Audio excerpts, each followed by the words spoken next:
Les autorités maritimes italiennes ont secouru ces dernières 24 heures un millier de migrants. Parmi eux, des femmes, des enfants, mais aussi des bébés.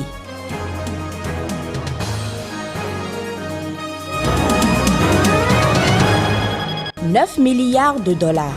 C'est la somme que le Fonds vert de l'ONU a pu lever à l'issue de la conférence des pays donateurs, une somme destinée à aider les pays en développement.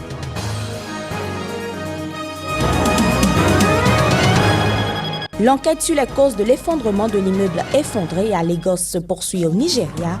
Le télévangéliste Tibi Joshua, qui en est le propriétaire, conteste en justice sa citation à comparaître. Bienvenue à toutes et à tous à ce nouveau rendez-vous de l'information. 1 millier de migrants secourus en mer entre mercredi et jeudi par les autorités maritimes italiennes. C'était lors d'une opération de secours sur un navire marchand qui transportait des femmes et des enfants, mais aussi des bébés de quelques mois. Des marins qui sauvent des migrants des folles vagues, la scène est devenue récurrente ces dernières semaines en Italie. Cette fois-ci, ce sont plus de 600 migrants passagers d'un bateau dont les moteurs ne fonctionnaient plus qui ont été remorqués jusqu'au port sicilien d'Augusta. Avant ceci, les gardes-côtes italiens appelés à l'aide par téléphone satellitaire avaient secouru près de 400 personnes mercredi à bord d'un canot pneumatique au large des côtes libyennes. Sur leur route, ils récupéreront également 283 autres personnes à bord de 2 embarcations.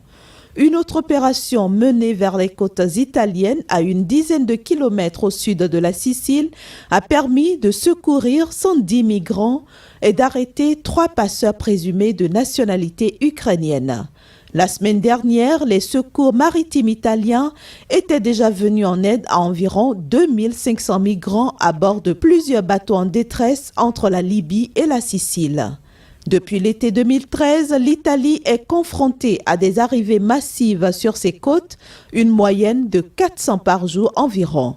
Un chiffre qui pourrait néanmoins connaître une nette baisse avec l'arrivée de l'hiver, où l'on observe généralement un ralentissement de l'afflux des migrants dans la région. Les rideaux sont tombés sur la conférence des pays donateurs tenue à Berlin. À l'issue des travaux, le Fonds vert de l'ONU chargé d'aider les pays en développement à lutter contre le réchauffement climatique a pu lever plus de 9 milliards de dollars à la satisfaction générale. Les images. 10 milliards de dollars à lever par le Fonds vert de l'ONU. C'était le défi à relever d'ici la fin de l'année. Rien qu'à l'issue des assises de Berlin, le Fonds vert est parvenu à lever 9,3 milliards de dollars. Ce n'était pas gagné d'avance, mais face aux enjeux liés au réchauffement climatique, il fallait bien le faire. Je pense que la sévérité de l'évolution de la situation climatique a vraiment fait bouger les lignes. C'est une journée vraiment marquante pour la vie du Fonds vert pour le climat. On est presque à 9,4 milliards de contributions. Plus que 21 pays, il y en a quelques-uns qui vont sur les semaines qui viennent annoncer leur contribution. Pour la ministre allemande de l'Environnement, avec cette collecte et les contributions encore en attente, l'espoir est permis. Je suis confiante dans le fait qu'avec les prochaines contributions, nous atteindrons les 10 milliards que nous souhaitons. Les pays donateurs se disent tout proches du but. Doter le Fonds vert d'un budget pour les 4 prochaines années. L'objectif à terme est d'aider les pays les plus exposés au réchauffement climatique en soutenant des projets verts concrets, contribuant par exemple à diminuer les émissions de gaz à effet de serre ou à faire reculer la déforestation.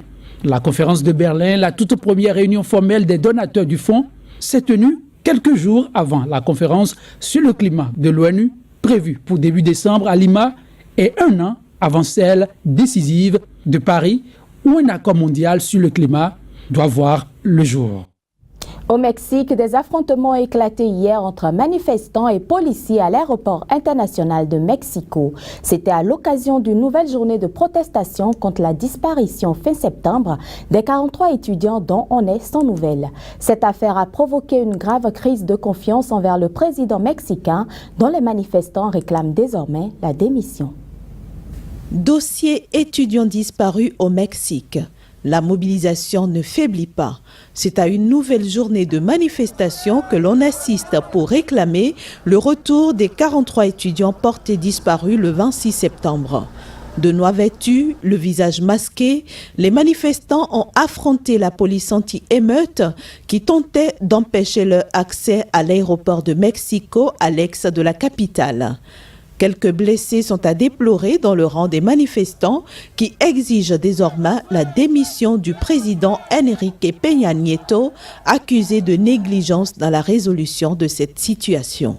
Le gouvernement a dû annuler à Mexico et dans plusieurs autres villes les défilés militaires et civils prévus à cette date pour l'anniversaire du déclenchement de la révolution mexicaine en 1910. Sont attendues des manifestations de protestation dans une vingtaine d'autres villes mexicaines, mais aussi aux États-Unis, en Europe, en Amérique centrale et du Sud. Le président américain continue son plaidoyer pour tous les sans-papiers. Hier, depuis la Maison-Blanche, Barack Obama a opté pour la régularisation massive de 5 millions de clandestins. Une décision diversement appréciée. Images et son. We're drawing a line in the sand, not an Obama line, an American line. Ils sont au total 11 millions. Les clandestins vivant aux États-Unis sous la menace permanente d'une expulsion. À maintes reprises, le président américain leur avait promis prendre l'initiative qui s'impose. L'annonce depuis la Maison-Blanche d'un message officiel tant attendu dans ce sens a focalisé l'attention du monde des immigrants. Malgré leur tardive, on n'a voulu rien rater de l'allocution. And let's be honest. Soyons honnêtes. Traquer, rassembler et renvoyer chez eux des millions de personnes, cela n'est pas réaliste. Ceux qui vous disent le contraire vous mentent. 6 ans et plus déjà que ces clandestins n'ont plus eu droit à de tels propos tenus par un président en exercice. Alors, on retient son souffle et on attend les mesures retenues.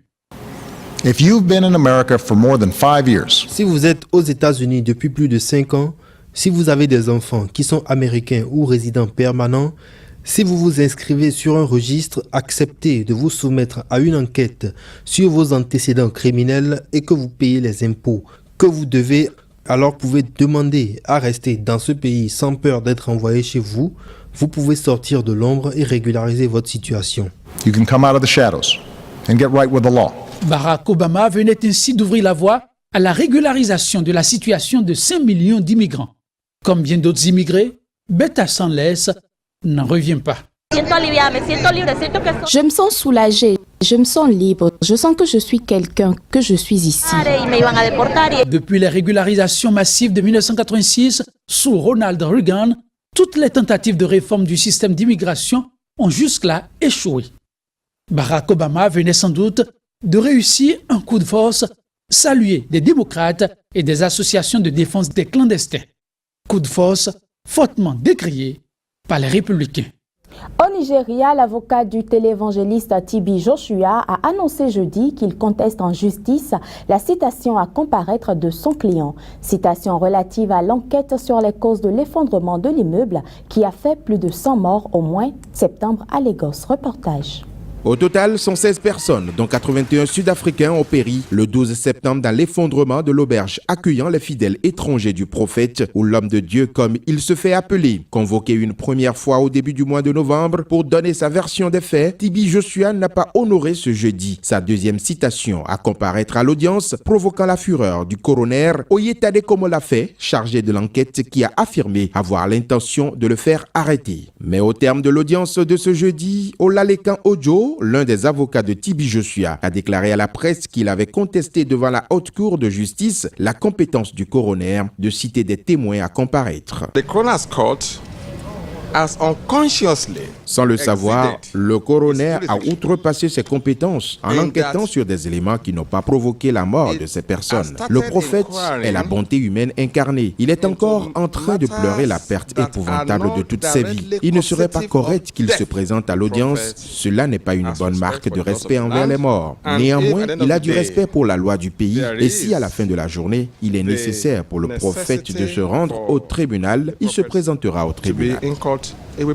Les autorités de l'État de Lagos avaient affirmé le mois dernier que l'auberge qui s'était effondrée n'avait pas de permis de construire et que plusieurs autres bâtiments situés dans l'enceinte de l'église du prêcheur, dans le quartier d'Ikotun à Lagos, ne sont pas conformes aux normes de construction. Le prêcheur nigérien avait crié au complot liant l'effondrement de l'auberge à la présence d'un mystérieux avion sur les lieux peu avant l'accident, mais selon des experts en construction, l'accident serait plutôt dû à l'ajout d'étages supplémentaires sans renforcement préalable des fondations de l'immeuble.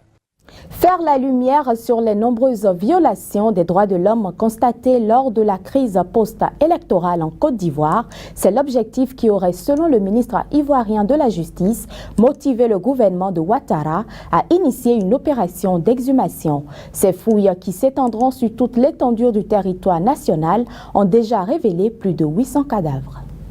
Au moins 800 corps ont été exhumés entre le 4 avril 2013 et le 6 février 2014 dans le cadre des enquêtes de la crise post-électorale. Il s'agit de la première phase de l'opération pilotée par une enquête pluridisciplinaire composée des représentants de l'administration, des experts de l'opération des Nations Unies en Côte d'Ivoire, des membres des organisations non gouvernementales ainsi que du droit humanitaire. Celle-ci a déjà coûté la somme de 388 millions de francs CFA. Sur 89 sites d'Abidjan, les recherches effectuées ont permis de retrouver 235 restes humains. À Abobo, où les exactions furent massives, 582 restes humains ont été retrouvés. Près de 800 corps ont été extraits des fosses à Abidjan en attendant que les opérations se poursuivent sur Abobo, à l'ouest de la Côte d'Ivoire, dans les régions de Diokou et Giglo-Man. La rébellion soutenant Alassane Ouattara avait causé la mort de plus de 700 personnes contre environ 2 fois plus pour les troupes loyales à l'ex-chef de l'État Laurent Gbagbo. Résultat d'une enquête ivoirienne effectuée en août 2012 sur les violences dans la crise de décembre 2010 à avril 2011. Les personnes impliquées ont été entendues et aujourd'hui, vous savez que ce n'est pas un dossier dont les questions de sécurité sont aussi aisées à régler. Aujourd'hui, il faut que tous les mises en cause, soit tous les accusés, soient sur la place d'Abidjan dans des conditions de sécurité. C'est la responsabilité de l'État et l'État doit s'atteler à être rassuré que tout le monde est sécurisé.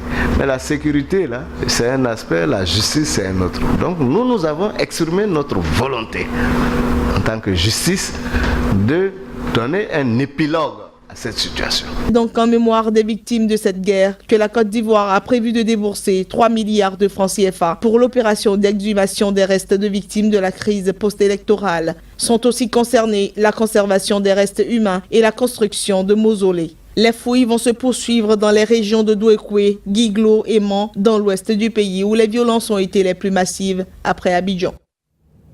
Voilà qui met un thème à cette édition. Merci de nous avoir suivis. Au revoir.